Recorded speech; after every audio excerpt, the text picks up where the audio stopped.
And so, good morning and happy Easter again. Good morning. Absolutely, happy Easter. It has been a glorious morning already. I see faces that I saw at the sunrise service this morning. We had a wonderful time out there at the beach. I think we even have some pictures. There we are this morning. Yes, it was magnificent. It's such a beautiful, beautiful tradition. And yes, we gave away our little cards. And it is absolutely not about the numbers.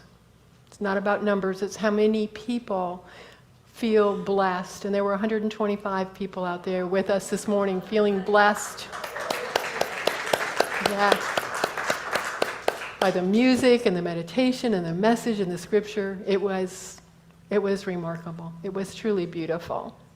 We celebrate this morning because this morning we are celebrating. We are joining together with millions of other Christians across the United States and across the world that are celebrating this day. We do it a little differently, but this is a day that we celebrate with all other Christians.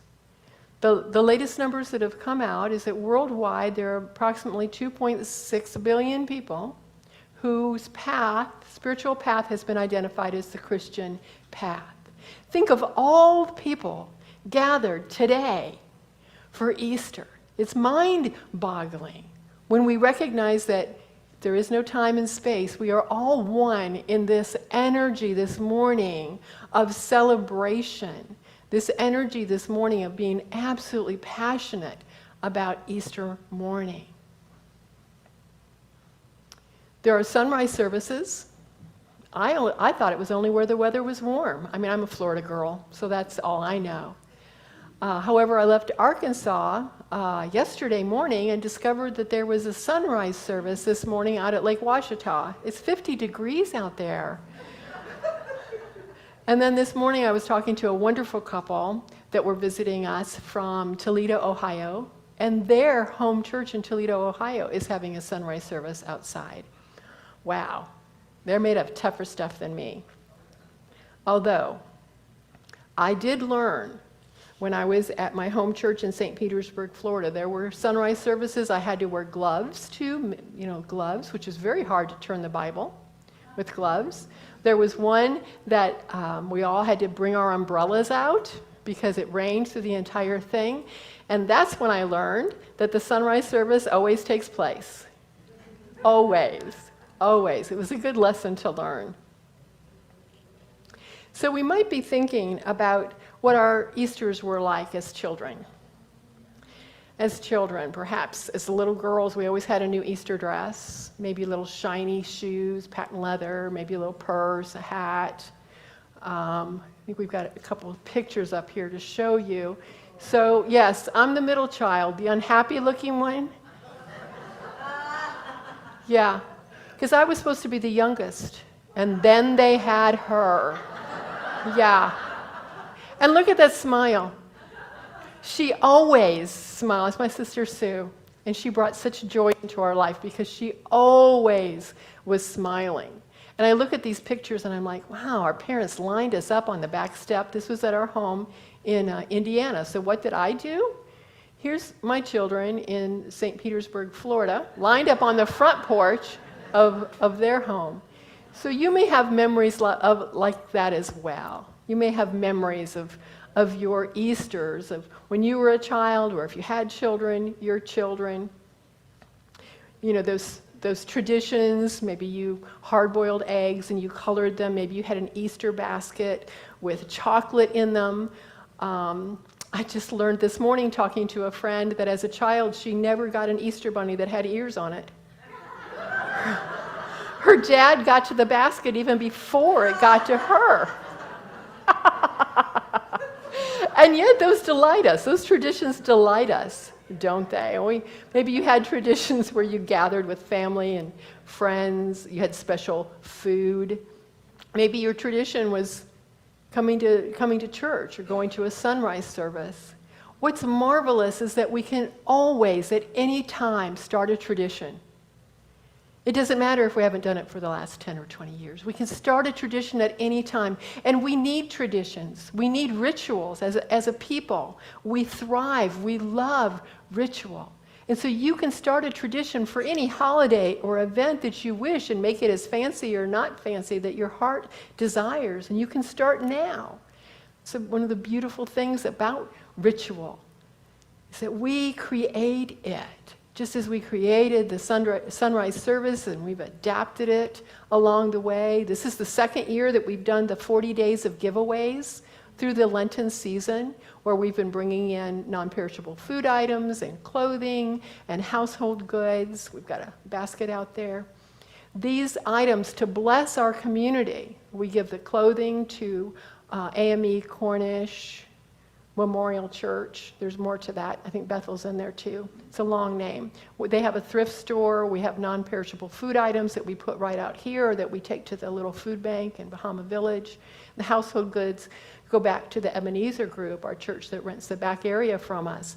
They raise money. It helps them make money and it helps them pay our rent, and it's all good. We're all sharing in this abundance. And those physical items that we've been bringing in represent what we've been releasing. Yes, they're physical items, but symbolically, they represent old thoughts, old beliefs that we have held about ourselves and other people.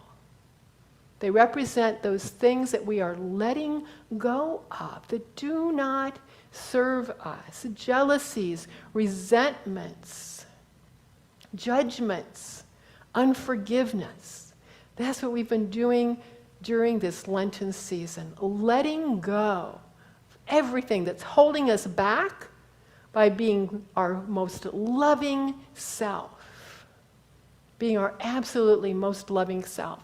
And bringing in the physical things is represented that by blessing others in a physical way. And some of those things we'll continue to do. But these are wonderful traditions, wonderful traditions. The sunrise service this morning, I know that our founding minister, Reverend Evelyn, held sunrise services out at the beach. I don't know about years in between, but I know that since I've been your pastor over the years, this is the fourth one that we've done. Such a beautiful tradition. I'm not trying to make anybody feel guilty that wasn't there.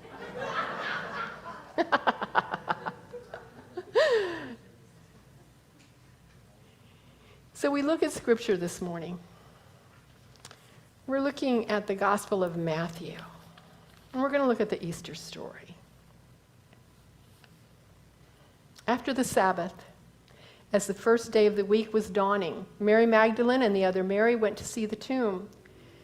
And suddenly there was a great earthquake, for an angel of the Lord descending from heaven came and rolled back the stone and sat on it. His appearance was like lightning, and his clothing white as snow. For fear of him, the guards shook and became like dead men. But the angel said to the women, "Do not be afraid. I know that you are looking for Jesus, who was crucified. He is not here, for he has been raised, as he said. Come, see the place where he lay. Then go quickly and tell his disciples, he has been raised from the dead, and indeed he is going ahead of you to Galilee. There you will see him. This is my message for you." So they left the tomb quickly with fear and great joy and ran to tell the disciples. Suddenly Jesus met them and said, "Greetings." And they came to him, took hold of his feet, and worshipped him.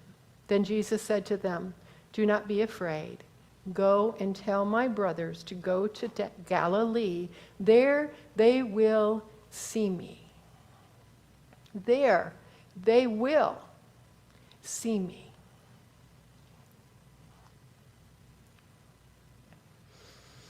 When we look at this literal translation of the Bible, as Unity students, we can struggle with it.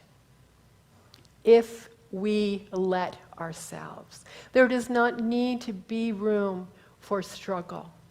It can be both and. Can absolutely be both and. For this is a story. It's a story that's important in Christianity. It's a story that's so relevant to many, many Christians.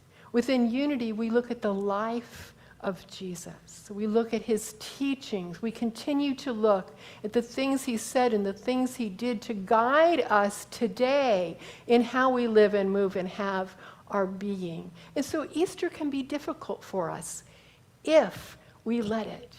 It can also be a marvelous time of rejuvenation, of renewal, of remembering who we are, of setting commitments to ourselves, of making different choices on how we move forward. We look at this story and we can draw wisdom. We can draw wisdom from all of the stories in the Bible. When we look at them metaphysically to see, what does this mean? What does this mean to me today? So what do we do with the literal interpretation if that's not our personal belief? We believe in the power of hope that this story represents. For that's what the resurrection is about. We heard it in the Daily Word this morning. Hope is what Easter is about. Renewal is what Easter is about. We can believe in those things absolutely, wholeheartedly, and not come into conflict with anyone's faith, for that is not our place. Not even among this room. That is not our place. We each have our own spiritual beliefs. We each have our own spiritual journey, and we are here to support you in that, in the best way that we can. So imagine the women in this story this morning. They are heavy-hearted. They're going to the tomb of Jesus, a man who was their friend, their prophet, their leader. They loved him. And they are going to anoint his body, for that is the way of the time. That's the ritual. And so they have something to do. That feels good. They have something to do. And sometimes when we're feeling hopeless, if we can just do something, if we can take some step, it helps us to feel less hopeless or less helpless. But I'm sure that there was a hopelessness about that morning. For their friend, their leader, their prophet taught love, to love one another, taught compassion. And yet he was betrayed. There was a hopelessness about them.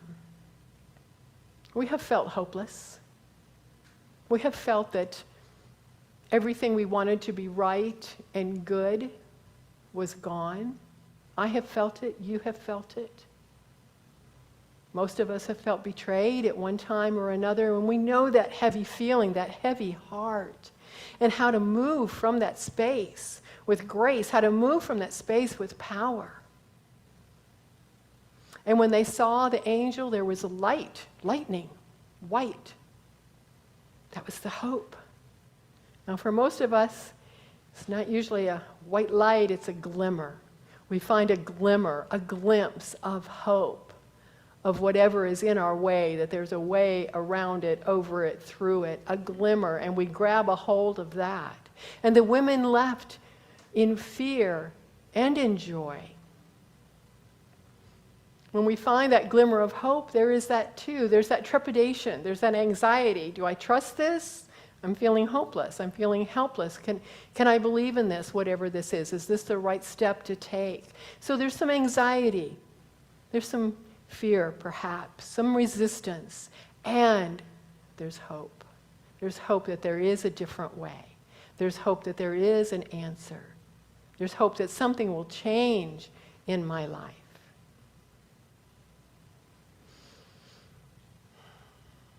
And then he stated that Jesus was going to meet his disciples in Galilee.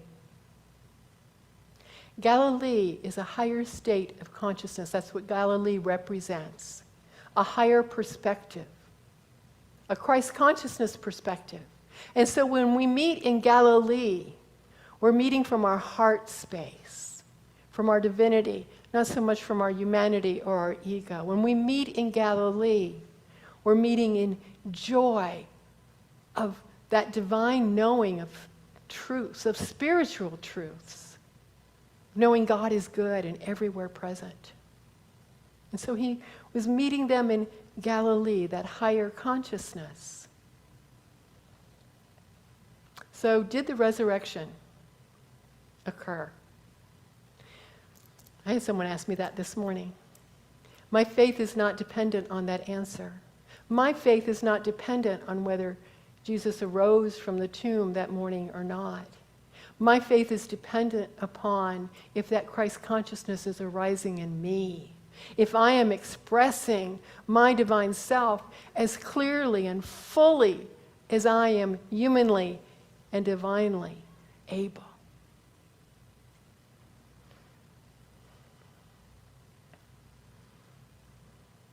We also know something happened.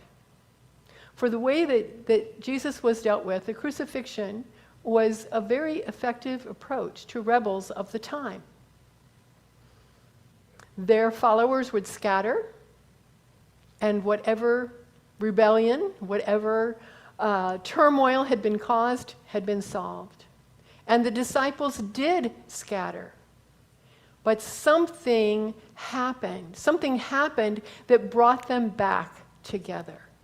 That brought them back together to speak the good news that they had been taught, to live out of love as they had been shown, to teach others to do the same. I can absolutely believe that something happened that brought them together.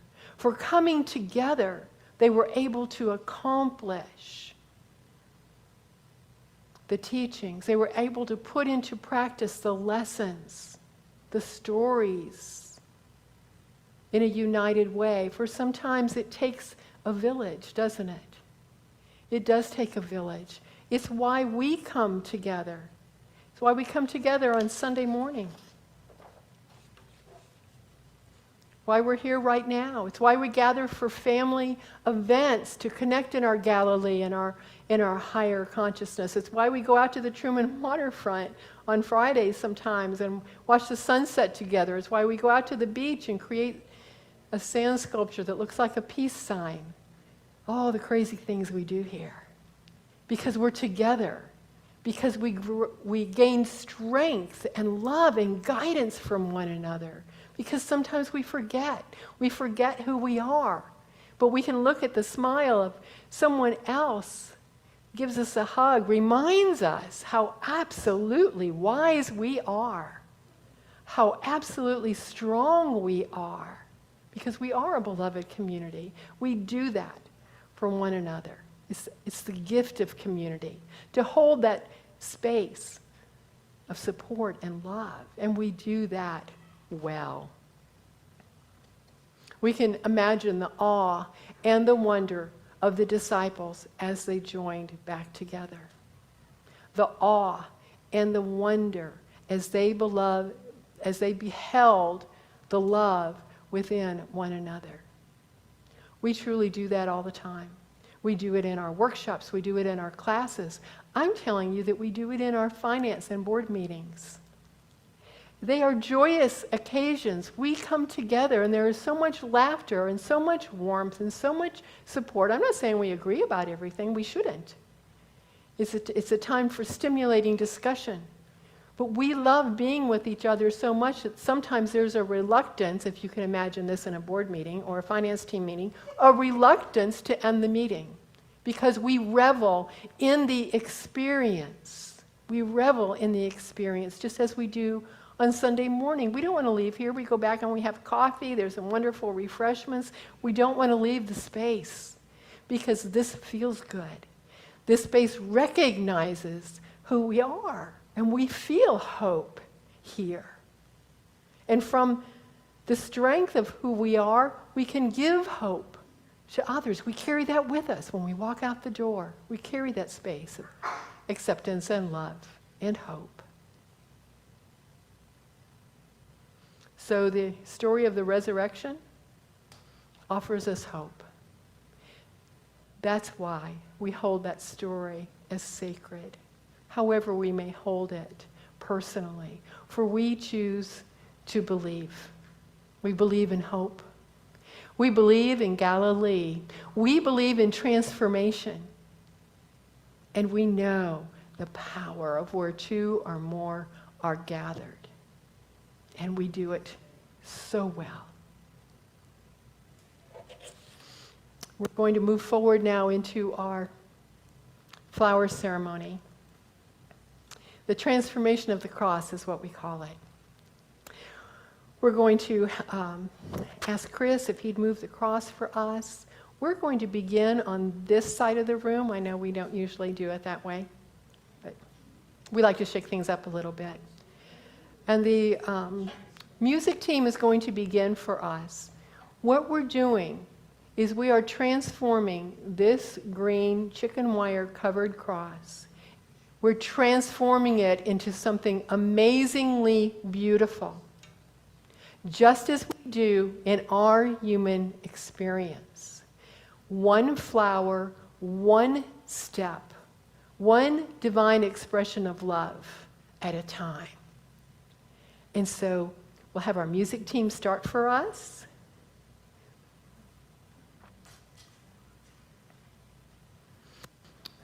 And then Robin, would we want to start with the front row after? Okay. And we'll come down this way. If you've brought flowers, of course you can use those. We have plenty up here. You'll move over to the cross and then back to your seat that way.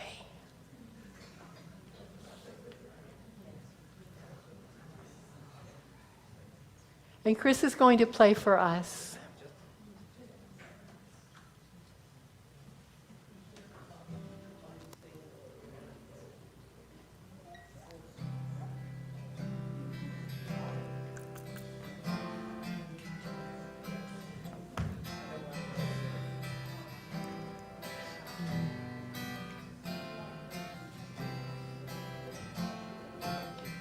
You.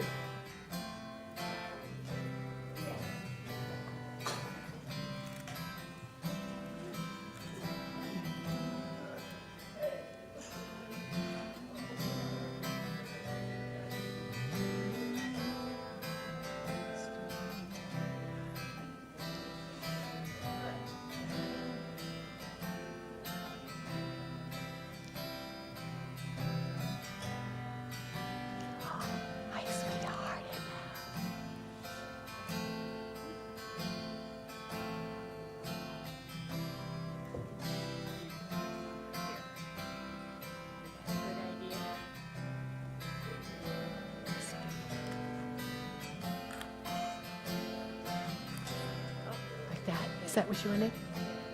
Oh, that's beautiful.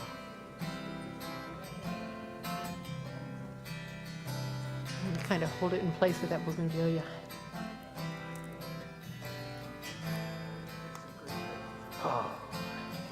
Opposite. Yeah.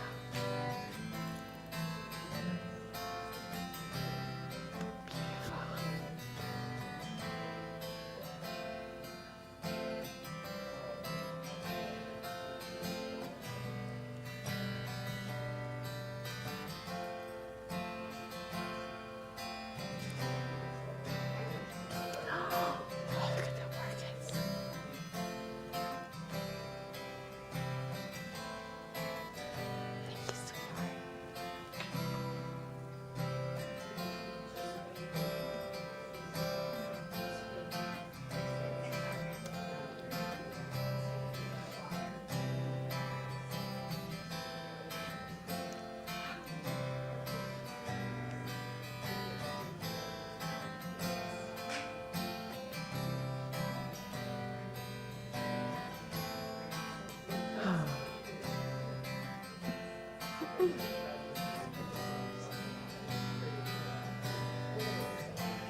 Good morning, sweetheart.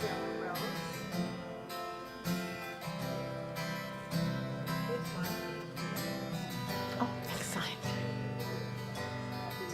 Happy Easter.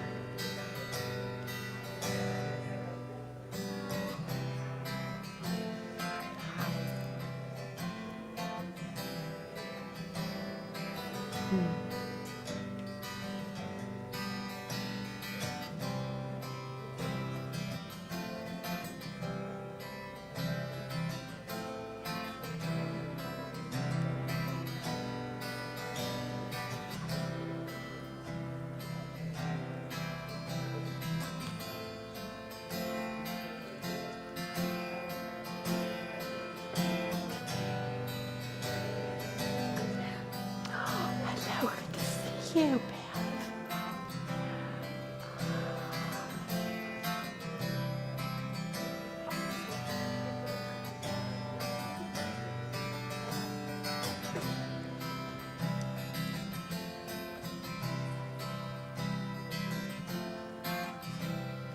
You look wonderful.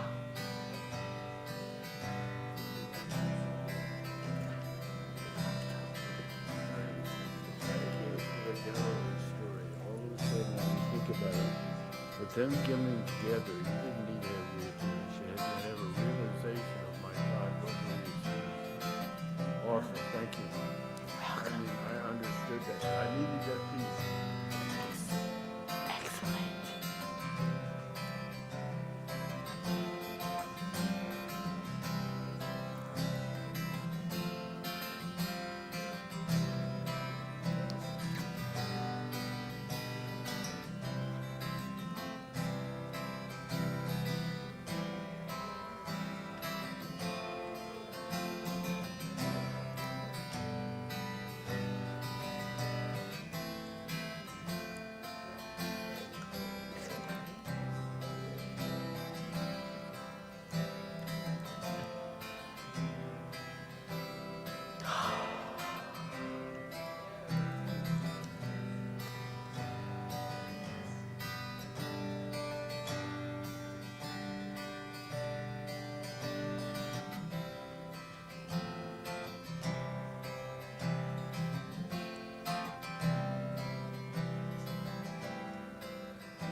Did everyone get to come forward who wished to come forward? Look at what you created. Look at that. This is magnificent. And this is you. You created this. We're going to move on with our service, but please feel free after the service to come up and have your picture taken with the cross. We'll be moving it out into the yard later on so that our neighbors can also participate as they so choose to add flowers. Thank you for creating this, truly.